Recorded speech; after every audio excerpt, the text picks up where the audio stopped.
What is up, New York Giants fans? Thank you for tuning in to another episode of Tommy's Takes.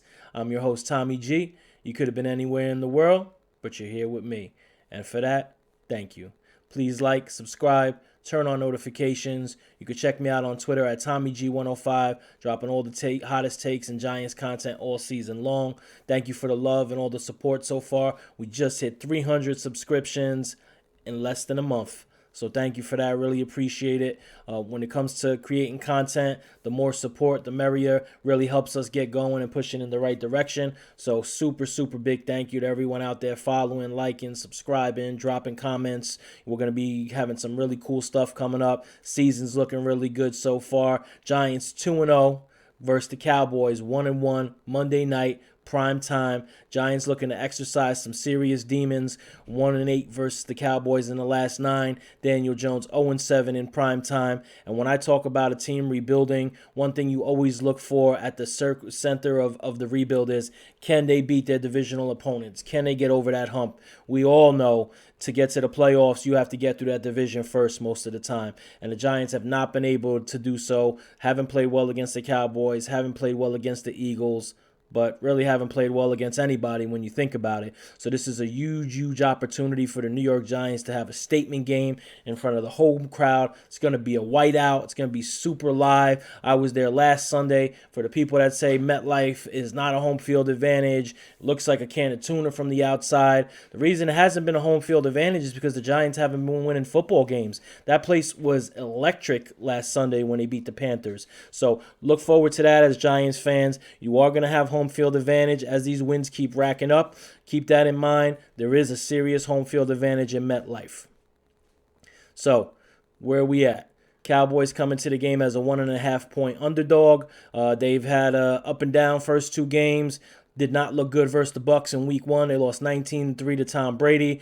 Brady kind of had his way with them. And the worst part about that game was they lost Dak Prescott for an extended period of time. He's going to have surgery, fractured hand, hit it against the defender, and that was it. And everybody knows how important having your quarterback is, so huge blow for the Cowboys. But they play Cincinnati right after. Cooper Rush comes in as the starter, played very, very well. Really, the defense won this game for the Cowboys, but he played very, very well. Led them on that last field goal drive to end the game. They hit a 50-yard field goal to get their first victory. That was a big win for them, big confidence booster. So they're going to come into MetLife with some confidence. I don't think they're hanging their head because Prescott is out, but the Giants really need to pin their ears back and go after him, especially a younger quarterback, a newer quarterback. Definitely don't want him to get comfortable. So how do we get here for Dallas, right? Quiet offseason. By most accounts, prognosticators didn't like the offseason they had. I did like a couple of their draft picks. They drafted in the first round Tyler Smith out of Tulsa. He's already starting on the offensive line. That's a great sign as a rookie. I thought that was a really good pick, even though he wasn't really in the range when they selected him. I believe he was 24th. They also went and drafted tight end Jake Ferguson, which was huge for them. Big fan of his out of Nebraska coming out. And their tight end situation was kind of chaotic. Blake Jarwin was cut due to a major injury he had. They didn't believe that he would be able to come back and compete for a job. He was cut, and they really had no choice but to franchise tag Dalton Schultz. And he's a solid player, but they gave him $11 million a year, which is the tag for him. So that was kind of one of those necessity franchise tags. There wasn't many tight ends on the market. Most of the good tight ends that were set to hit the market were tagged, including Mike Gesicki from the Dolphins. So the Cowboys did what they had to do. They shored up the tight end room. They re-signed safety Javon Curse, who was a former 7th-round pick who had a career year last year for Dallas. 101 tackles, led the team, so he's back. He got a nice little contract. That was a big boost for him. They cut La'el Collins without really any backup plan. He was scooped up pretty quick. They lost Randy Gregory in a kind of weird situation. Cowboys social media team tweets out, "We got our guy. We're re-signing Gregory." And in the 12th hour, about an hour later, the Broncos actually signed Randy Gregory. So that was a tough loss for them. They also traded Amari Cooper for a 5th-round pick, which was, again, head-scratching. He's been playing well already to start, in this young season. So by most accounts, not really a great offseason if you're Dallas. They do have some of the key pieces already.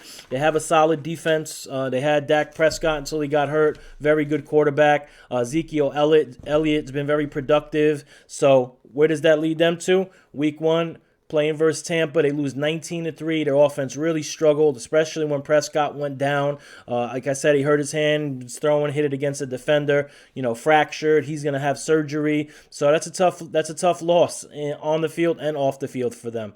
But they come back the very next week against Cincy with Cooper Rush as quarterback. Their defense absolutely harassed Joe Burrow. I believe he was sacked 6 times in the first 3 quarters. Defense was way too much for the Bengals to handle.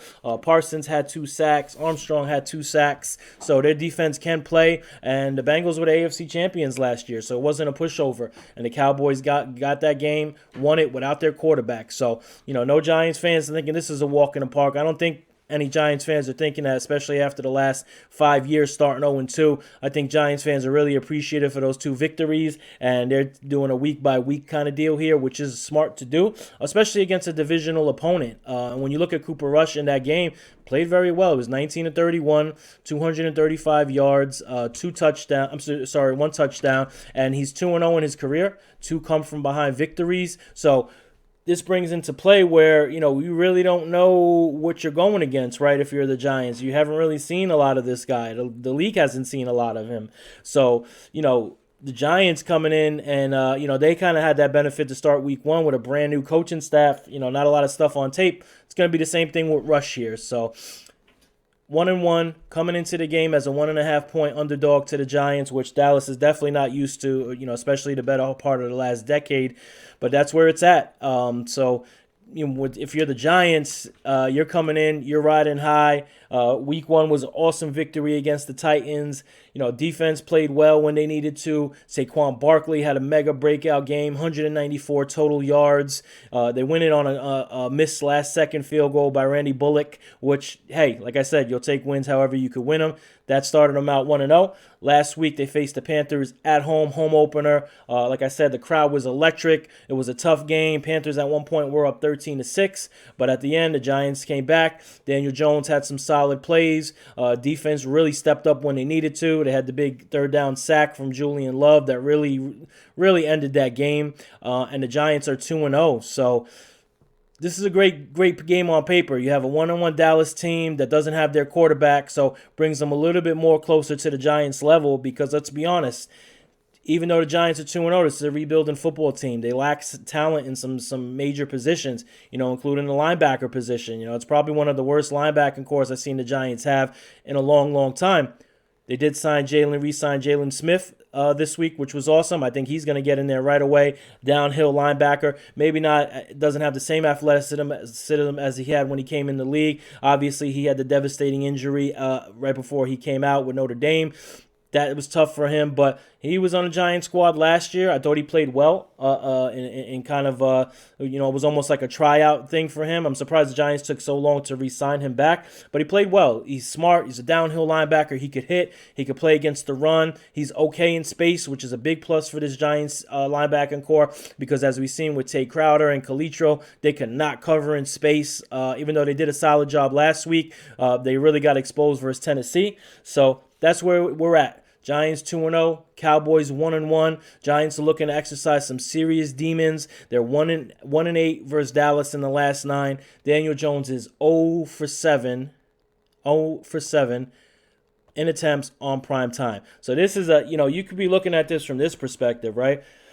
The Giants in one night can go 3-0, can beat the divisional rival Cowboys, hurt them with their second loss. Jones can exercise his primetime demons, even though he played okay in a couple of primetime games, especially the Tampa one 2 years ago.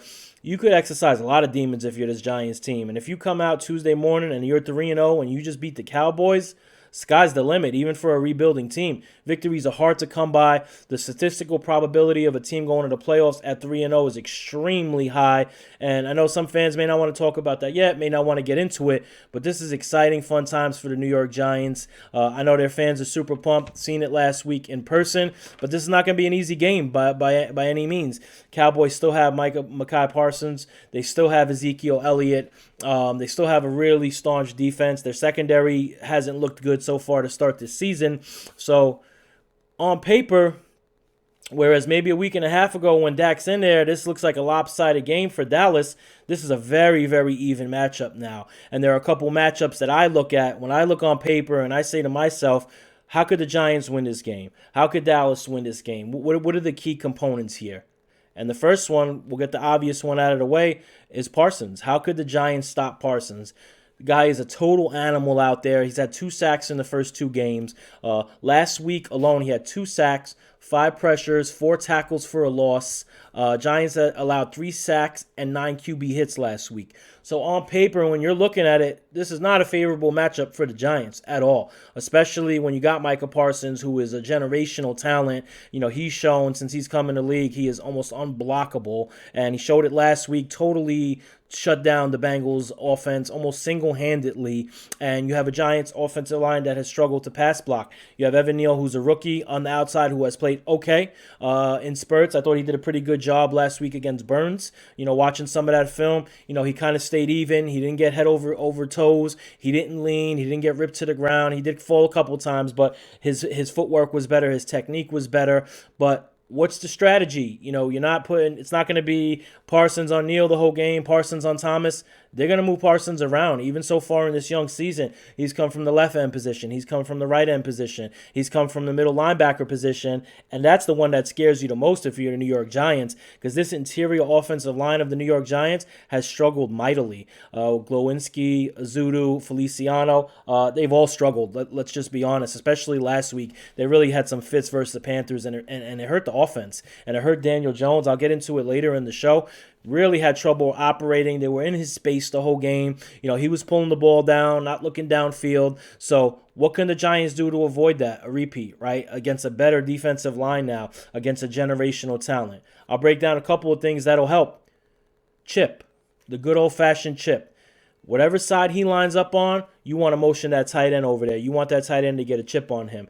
Whether it's Myrick, whether it's Hudson, whether it's the rookie Bellinger, you need to get a chip on this guy. You do not want him coming with a full head of steam at your quarterback, blowing past the defensive end, past the tackle, because he's done that versus almost every team he's played. He's just blown right by guys. So you definitely want to chip. You definitely want to get the tight ends out there. You also want to employ probably a rolling pocket, per se. Get Jones out of the pocket, get him off platform. Don't give Parsons a steady target, a target that doesn't move, because he's just be dead in the box. So don't do that.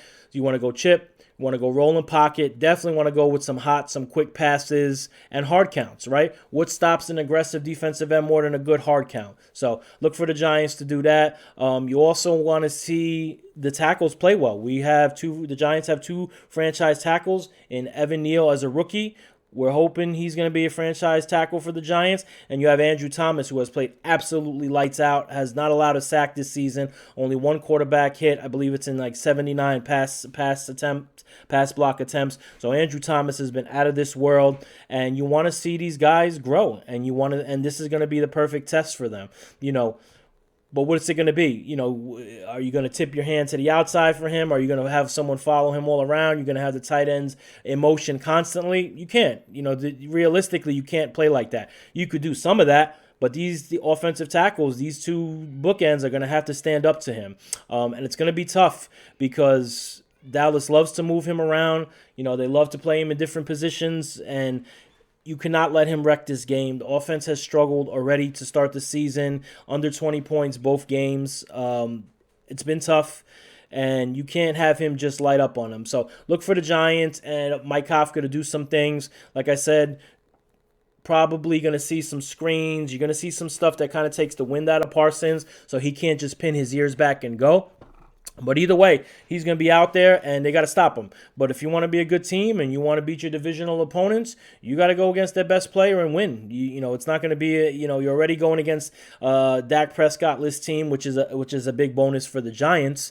And you look for these younger players to play well, not even just, Thomas and Neal. You're looking for Azudu. Can he play well? Can he step up? He struggled mightily against the when he's pass blocking, and that's been very rough for him. So young guys need to play better. Coaching is going to take a big effect in stopping Parsons. You're going to see the offensive game plan cater towards that because he is that good, plain and simple. Another fascinating matchup on paper, the Cowboys defense versus Daniel Jones. So Daniel Jones is yet to hit 200 yards passing in the first 2 games. They limited Brady to 18 of 27 for 212 yards in the first game. Burrow didn't do much better. He was constantly harassed. He couldn't get comfortable at all. So the Cowboys D has had some success here. If you really look at it, does Tony play? On the injury report, hamstring. Obviously, Tony seems to constantly be on the injury report. He's going to be big going against this Dallas defense. You have, DeMarcus Lawrence, who, for whatever reason, his entire career, he hates the New York Giants. He hated Eli Manning. Calls Daniel Jones little Eli. I'm sure the team loved to see that for some bulletin board material. I'm sure Daniel Jones would love to say, hey, I'm not no little Eli. And like I said earlier in the show, this would be the perfect stage for Daniel Jones to get out there, light it up, put up 250 to 300 yards passing, a couple of touchdowns, and say, you know what? I could do more. I could play at a higher level. But you're going to have to go against Parsons, DeMarcus Lawrence. The only benefit here I see is the Cowboys secondary has not played well at all. When you really look at it, last week Diggs was targeted 9 times, allowed 7 receptions for 75 yards. What'd the other cornerback on the other side do? He had to shut it down, right? Nope. Anthony Brown, 10 targets, 7 receptions, 69 yards, and a touchdown. So both their starting cornerbacks are getting exposed. This plays right into the Giants' hands. That's why you hope Tony could play. You don't know what's going on with Kenny Golladay and that whole situation. I would expect the Giants to use Golladay a lot more this game based off what happened. Obviously coaches don't always let the media influence what happens, but Golladay came out and said, hey, I don't agree with the decision to not play me. I should be playing regardless, whatever that meant. So I look for the Giants to try to get Golladay involved early. That would bring great vibes to the team. And if Tony's out there, Shepard's out there, Sills, the Giants have a really good chance, if they could block up front, to pass the ball, right? To get some passing game going. Passing game hasn't looked sharp at all this season, except for maybe 1 or 2 plays here or there. So they're going to go at those cornerbacks, and it's going to be, who could stop? Who could stop? Is it going to be Brown? Is it going to be Diggs? Obviously, Diggs is that up and down corner where he can get toasted for a couple of deep completions and they'll get a pick 6. So watch out for that for Daniel Jones. Definitely don't want him throwing anything up for grabs to Diggs. Diggs, if he could do one thing, it's force turnovers. It's take it back to the house. So that's an interesting matchup on paper. I also like the Zeke Pollard combination versus the Giants run D. It's a timeshare. Zeke didn't look good last week. Pollard did. He came in. Pollard had 9 carries, 43 yards, broke off a touchdown, almost a 5-yard per carry average, which was good for them to see. Zeke kind of, for whatever reason, got stuck in the middle a bunch of times, didn't do much. And the Giants shut down McCaffrey last week. He had the one big run when Leonard Williams and Dexter Lawrence were off the field, of course. He had the one big run. Outside of that, the Giants held him under 4 yards per carry, and we all know Christian McCaffrey is a great running back. So I like the Giants' run defense against Zeke and Pollard.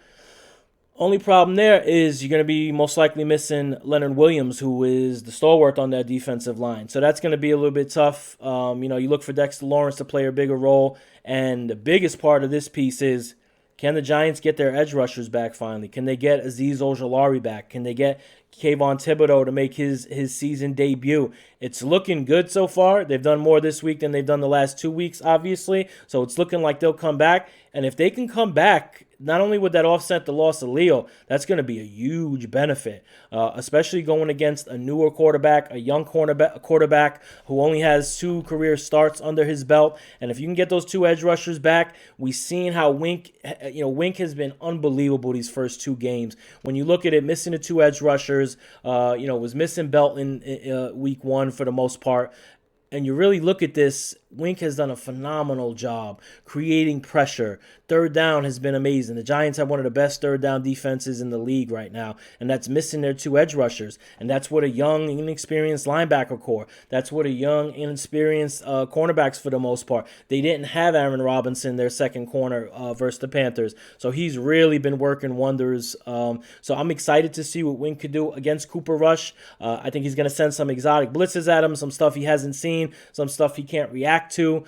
Got to get him uncomfortable. You could have a game where you get to him early in the game, you get a couple turnovers off Cooper Rush, and you're able to run the ball. And you're able to give it to who? Saquon Barkley. That's the next matchup on paper. Saquon versus the Cowboys run defense. So, cooled down a little bit last week. Saquon obviously had 21 carries, 72 yards for a 3.9 yards per carry average. Obviously, went absolutely nuts versus the Titans in week 1, did whatever he wanted, broke off the long touchdown, got the 2-point conversion to win the game, 194 total yards.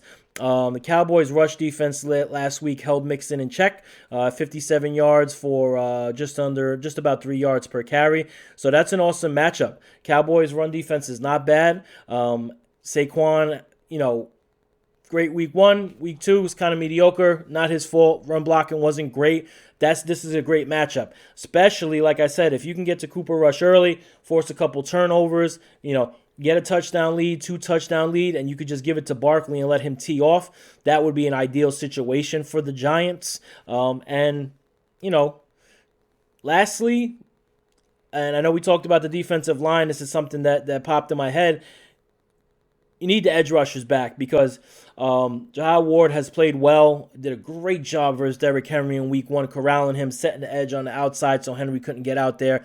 Unfortunately, Ward is right now ranked the worst pass rush win rate in the NFL. And O'Shane Ximines, who again has played very well, super active last week. I gave him a ton of credit on the last show. He's 6th worst in pass rush win rate.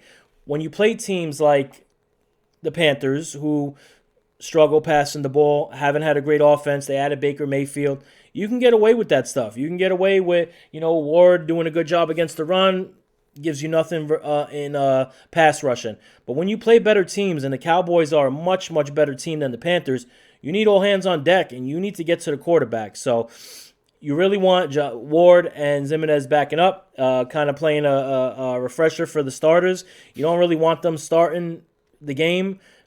At least get one back. If the Giants could get one of those edge rushers back, I think that would be such a boost for them. Got to get to the quarterback. You're not going to have a game where you're going to score 35, 40 points if you're the New York Giants. Let's just be frank and honest, where you could beat the Cowboys 45-35. This Giants offense is still a major work in progress. They did some awesome things last week. I've seen some great film breakdowns out there. While looking at film myself, we've seen some stuff on film you didn't see from the prior regime offensively. You're seeing a ton of motion. You're seeing Bunch on one side of the field to start the play, and by the time the ball snapped, Bunch is towards the other side. Defense is having trouble adjusting. The Panthers had a horrible time trying to adjust to Kafka's motions and presets. So that's something you're going to see more of going forward. Like I said, he's done a phenomenal job. Him and Dable coaching this together. Obviously, Dable, awesome offensive coach also in his prior life. So that's been great to see, but still a work in progress. Daniel Jones is a major work in progress, and let's get into it. I want to do some house cleaning stuff. Usually, when we do these pre-games and we do these breakdowns, we just kind of talk about matchups, predictions, what's going to happen. Let's clear some stuff up. The first thing I want to get into is Daniel Jones. I've been on the side of supporting Daniel Jones. I feel like this organization has really done everything they could to mess him up. And the hard part about that is when you have a player that you do screw up and you have one of the worst offensive lines his whole career, you have a poor rushing offense for most of his career, you have constantly injured skill players for most of his career. One, not only is it hard for that player to succeed in Jones, it's hard for you to get a really good analysis of him, and it's hard for you to really break him down, because if there's a bad play out there, yes, sometimes you could say that's definitely the player's fault. That's definitely Daniel Jones' fault. But when you have poor coaching, poor play calling, and I'm just going to say it, that last year with Jason Garrett was some of the worst play calling you could ever find in the NFL, and it shows, and he couldn't even get a college coaching job, even as an assistant. He's in the booth now, less than a year removed from coaching, being an offensive coordinator of the Giants. That shows you where Garrett was in his career, shows you how poor that offense was. The other side of that is when you have good coaching and you have coaches that make the most out of their players, when these players fail to succeed, you start to see their flaws more, and you start to see what's wrong. And in the first two games, you've kind of started to see some of the issues with Jones, pop their true ugly head up. And the first one is, and it's been talked about a lot this week, is Jones doesn't like to be uncomfortable in the pocket. And you're probably saying, Tommy, no quarterback likes to be uncomfortable in the pocket. You watch that Panthers game and you watch tape. Every time they got into his vicinity, especially pressure up the middle, he was bailing. And I talked about this on Twitter. His line of sight in that Panthers game was extremely poor. He missed several receivers that were open, a couple right in front of him, because when the defenders and the defensive line and the blitzers get in his comfort area, and it doesn't even have to be right on top of him, just in his remote area, instead of him navigating the pocket, playing the pocket well, he's bailing, and his eye level's coming down, and he's not seeing guys open. And I think this has a lot to do with the former regime. And it came out that Judge basically told Jones, you can't make mistakes out there. You need to play a clean game. You need to check down. You need to not take too many chances. And it's showing in Daniel Jones' game right now, because I won't say he's playing scared, because I don't even think he's played bad so far this season. I would say mediocre is a better way to describe it. But when you're watching him play, he's not navigating the pocket properly. He's bailing too early, and he's costing the team points. And not only did the Giants leave points on the field versus the Titans, there was a couple of plays left out there by Jones. Cost them points against the Panthers in a game where they almost lost because of that. So, it's going to be really interesting going forward. Is this something that can be coached out of Daniel Jones? Can he say to himself, you know what? The pressure's coming. I know I'm going to get hit. I know I had the neck injury last year. I need to hang in this pocket.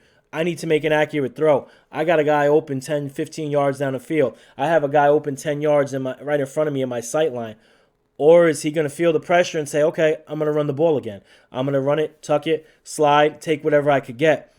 Again, that works against teams like the Panthers, but when you're playing teams that are better, when the Giants play the Packers in a couple of weeks in London, that's not going to work. You're not going to beat a team like the Packers by getting 3-4 yard runs with the quarterback. This is a passing league. You got to pass the ball. You got to be able to keep that line of sight up. You got to be able to hang in that pocket to the very, very last moment. And that's something I haven't seen with Jones this season. He's bailing out of that pocket, and it's costing the team. I'm sure the coaching staff is working with him on that. I'm sure it's a bone of contention with them. And I know 100% this was coached into him. Because if you look at the Daniel Jones from 2019, yes, had a lot of turnovers, had a lot of fumbles. It's all been well documented. But he was on pace to break the rookie passing touchdown record before he got hurt that season. And he was airing it out. And he had a bunch of deep passes. And he was rated as one of the higher deep passers in the league. So be very interesting to see, and essentially his career with the Giants at least is going to count on if he could merge those two Daniel Jones. If he could merge the 2019 Daniel Jones, who wasn't scared to take chances, who would bomb it down the field, and merge it with this Daniel Jones, who doesn't have as many turnovers, seems to be a lot more cautious with the ball, is sliding. I want to give him credit on that, Daniel Jones. He's sliding when he's going out there. He's not taking big unnecessary hits. That's awesome to see. That's something the fan base is really crowing about the last couple of years. Stop taking those unnecessary hits. Ruined his season last year. He had the concussion versus Dallas, then the neck injury. So give Daniel Jones credit on that. He's fixed that part of his game. He did have the two turnovers versus Tennessee, but small sample size. So, can Kafka and Dable blend those two Daniel Jones? I think if you could, you're going to have a really, really good game manager right now. And maybe he takes off. Maybe he becomes more than that. But the quarterback he is right now, it's tough because plays are getting left out there. He's dropping his eye level. He's feeling the pressure too much, so to speak. He had some operatable pockets last week, just to be honest. They were pockets that he could have stepped up in. He could have slid and he could have hit his man, but he tucked the ball and he ran it. So that's the biggest issue I see with Daniel Jones right now. And that's going to be a big, big problem because when you start playing the Ravens and when you start playing the Packers, not going to win a lot of these games with 16, 17 points. So keep an eye on that. Like I said earlier in the show, this would be the biggest stage, the best stage for Daniel Jones to say, hey, not only am I breaking my primetime losing streak, I'm breaking the Giants losing play against the Cowboys, being 1-8 in the last 9. This would be such a remarkable game if Daniel Jones could just trust yourself. Trust yourself to take a hit. Trust your linemen to get those blocks at the last second, because if you don't, you're going to be scrambling. You're going to be getting 3-4 yards. You're going to be leaving guys open, and the heat is just going to get more and more intense around Daniel Jones. I personally think he's going to play a lot better. I think you've already seen with Mike Kafka some of the offensive strategy, some of the motions, some of the concepts they have out there, some phenomenal play calling. I think Daniel Jones will get better. Now, if he doesn't, that's a different story. I think we'll see more this Monday night with Daniel Jones. I think you'll get a better glimpse. Obviously, the Giants are going to try to run the ball, but when you have two cornerbacks in Brown and Diggs that were absolutely exposed last week, Giants have to attack that. They can't say, okay, Jones has been struggling somewhat. We're going to just force feed the run and take the pass when it's there. Got to go after these guys. And do you use Golladay? Let's get into that. Like I said earlier in the show, comes out this week and talking to the media, says, I don't agree with the decision not to play. I should be playing regardless. That's up for interpretation. Me personally, if I'm a New York Giants fan, I'm trusting this coaching staff. They're 2-0. They brought something to New York that hasn't been here since 2016. I'm trusting whatever the coaching staff is doing right now. So that's why when Golladay came out and said that stuff, there was a split crowd, right? There was half the crowd said, I love it. He's super competitive. He hasn't showed a lot of energy, excitement, competitiveness. I love it. I got to have it. Let's get him in there. Let's throw him the ball 10 times, 15 times.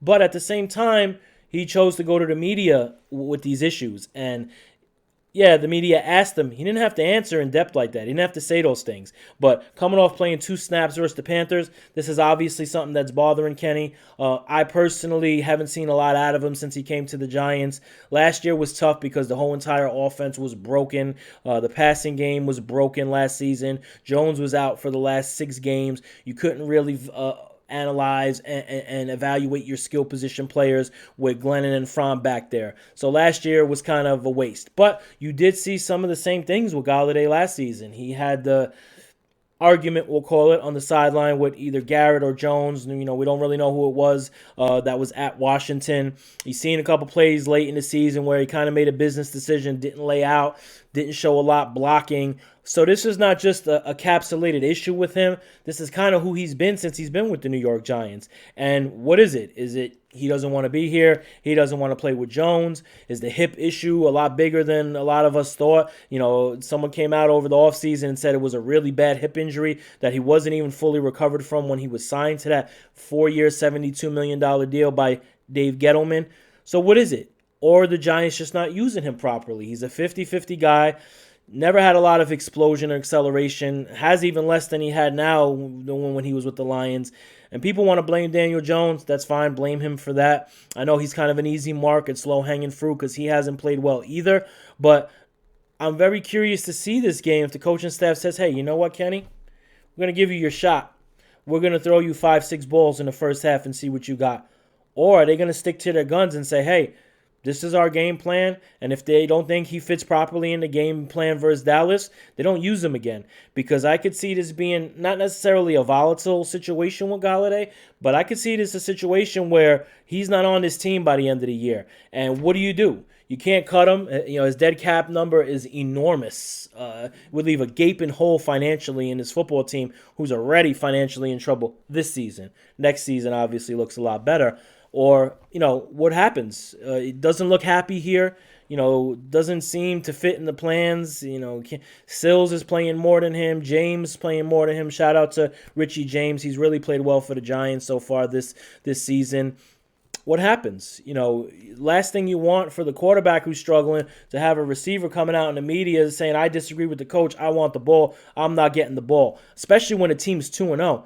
You had a similar situation with Tony the week before where he played limited reps. And granted, 2 different scenarios. Obviously, Tony, a young player, Golladay, a veteran player. But Tony came out and said, hey, you guys are crazy. We're 2-0. I'm not worried about none of that. As long as we win in these football games, that's what matters. Well, Kenny Golladay gave you an entire different story. So that's going to be interesting to see. I think the Giants are going to use them a little bit more. I think they're going to go attack, especially, like I said, with Dallas secondary struggling mightily. And it would be a good boost for the Giants. If they can get Golladay on that sideline smiling after a touchdown catch, if he can get his first touchdown as a Giant, I think it kind of, I won't say completely erases what happened this week with the media, but it definitely gives a jolt of energy to him, to the team, and it shows more good button pushing by Brian Dable. And he's been pushing the right buttons so far. Let's get into Leonard Williams. When he got hurt, when he hurt the knee, first reports where he'd be okay, he could be back the next week. Then you're hearing it might be a 2 to 3 week injury. Now you're hearing he's not out fully yet. If anyone knows Leonard Williams out there, he is one of the fastest healers. He is as tough as they come. Giants are going to need him, especially with Thibodeau and Aziz up in the air. And imagine if the Giants could go into this game with Leonard Williams, Dexter Lawrence, Aziz Ojulari, and Kayvon Thibodeau. That's the defensive line that Wink has imagined. And imagine Wink having those pieces to his disposal when without them, well, not Leo, but without the two edge rushers, Wink has done a phenomenal job. So really outcoached the offensive coordinator on the other team. Giants super lucky to have Wink. Struggled in his last year with Baltimore due to a lot of injuries in the secondary, but the 2 years prior to that, his defenses were ranked 1 and 2, respectively, in the NFL overall. So this guy is a super talented defensive coordinator. So interesting to see if Leo gets back. Interesting to see if the two edge rushers gets back. Even more interesting to see if Daniel Jones could get going, if he could incorporate Kenny Golladay. If the Giants can get pressure on the young quarterback rush of Dallas. If they can, and this Giants team could go 3-0, I mean, the sky's the limit. Who knows what happens? They have the Bears next week. The Bears have not played great. So that's, you really have the potential, and not to look too far ahead, even though it's so tempting, you have the potential of this Giants team to be 4-0 heading to play the Packers in London with, essentially NFC lead on the line. So that would be amazing. I know Giants fans would love that, but one game at a time. Going to be a tough game versus Dallas no matter what, especially, I always say when a team has been historically bad versus another team, that's always some of the hardest stuff to break through when there's that mental block. And I know it's new coaches, a new GM, a lot of new players, but historically that's always been tough. So exercise those demons Monday night. Jones gets his first win on the board. I think the Giants win 20-17. I think Jones plays just good enough to win. I think he takes another step in the right direction. I think Golladay gets some balls. I could see Barkley going for over 100. But more so, I see Golladay being used more as a pass catcher in this game. I think they're going to get him in the slot. I think they're going to get him on some wheel routes. I think you're going to see him have an impact in the passing game just because their secondary has struggled and their linebackers have struggled. So I'm going to predict Giants 20-17. Giants go 3-0, and they head to play the Bears. So we'll see what happens. Everybody, thank you again for tuning in. As always, I appreciate it. Peace.